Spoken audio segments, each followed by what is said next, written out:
دنیا کی تاریخ میں ایسے بہت سارے انسان اور بادشاہ گزرے ہیں جن کے پاس اتنی مال و دولت تھی جس کا کوئی تصور بھی نہیں کر سکتا۔ لیکن آج کی اس ویڈیو میں ہم آپ کو ایک ایسے شخص کے بارے میں بتائیں گے جو دنیا کا سب سے انوکھا اور امیر ترین شخص تھا، جس کی دولت کا آج تک کوئی مقابلہ نہیں کر سکا۔ قرآن پاک میں قارون نامی ایک شخص کا ذکر ملتا ہے جس کو اللہ نے بے شمار مال و دولت اور بے شمار خزانوں سے نوازا تھا۔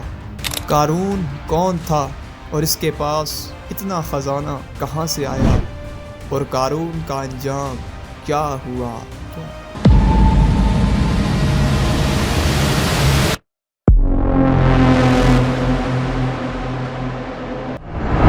قارون حضرت موسیٰ علیہ السلام کا چچا زاد بھائی تھا۔ اللہ نے اسے بے شمار حسن سے نواز رکھا تھا، اور حضرت موسیٰ علیہ السلام کی صحبت میں بیٹھنے کی وجہ سے یہ تورات کا بہت بڑا عالم تھا۔ اس کے اندر یہ خوبی تھی کہ یہ بہت با اخلاق اور ملنسار انسان تھا۔ جیسے کہ بہت سارے انسان مال و دولت آنے کی وجہ سے بدل جاتے ہیں، اسی طرح جب قارون کے پاس بے شمار دولت آئی تو وہ بھی بدل گیا،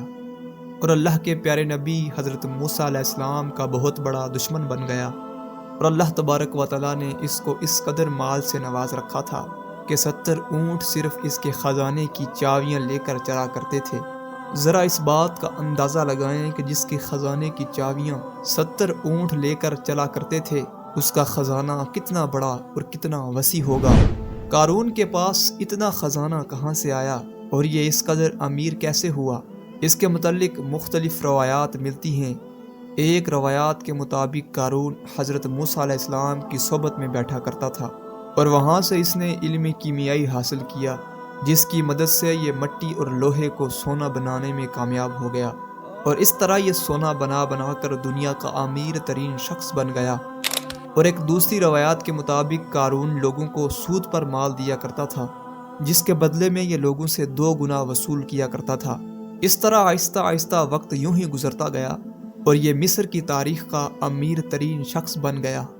ادھر جب اللہ تبارک و تعالیٰ نے حضرت موسیٰ علیہ السلام پر زکوٰۃ کا حکم نازل فرمایا تو حضرت موسیٰ علیہ السلام نے قارون کو زکوٰۃ دینے کا حکم دیا۔ پہلے تو قارون نے حضرت موسیٰ علیہ السلام کے سامنے اس بات کا عہد کر لیا کہ وہ اپنے مال کا 1000واں حصہ زکوٰۃ کرے گا،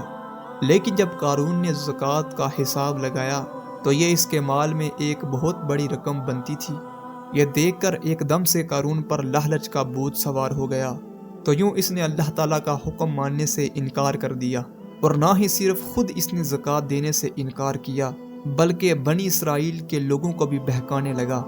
اور حضرت موسیٰ علیہ السلام کے خلاف بھڑکانے لگا، اور بنی اسرائیل کے لوگوں کو یہ کہنے لگا کہ حضرت موسیٰ علیہ السلام زکوٰۃ کے نام پر تم لوگوں کے مال پر قبضہ کرنا چاہتے ہیں اور تمہارا مال ہتھیانا چاہتے ہیں۔ اس طرح اس بدبخت انسان نے بنی اسرائیل کے لوگوں کو حضرت موسیٰ علیہ السلام کے خلاف بھڑکانا شروع کر دیا،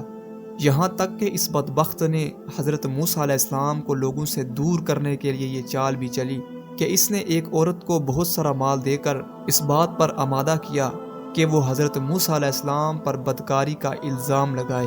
تاکہ لوگ معاذ اللہ حضرت موسیٰ علیہ السلام سے دور ہو جائیں اور ان سے نفرت کرنے لگے۔ چنانچہ ایسا ہوا کہ ایک دن حضرت موسیٰ علیہ السلام ایک مقام پر کھڑے ہو کر خطاب فرما رہے تھے کہ اسی دوران قارون نے حضرت موسیٰ علیہ السلام کو ٹوکا اور حضرت موسیٰ علیہ السلام سے کہنے لگا کہ آپ نے فلاں عورت سے بدکاری کی ہے۔ یہ بات سن کر حضرت موسیٰ علیہ السلام ارشاد فرمانے لگے کہ اس عورت کو میرے سامنے لاؤ۔ چنانچہ اس عورت کو حضرت موسیٰ علیہ السلام کے سامنے پیش کیا گیا تو حضرت موسیٰ علیہ السلام اس عورت سے فرمانے لگے کہ اے عورت، تجھے اس پاک ذات کی قسم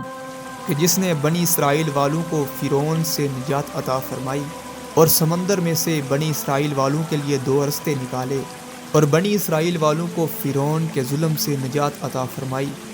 سچ سچ بتاؤ کہ ماجرا کیا ہے؟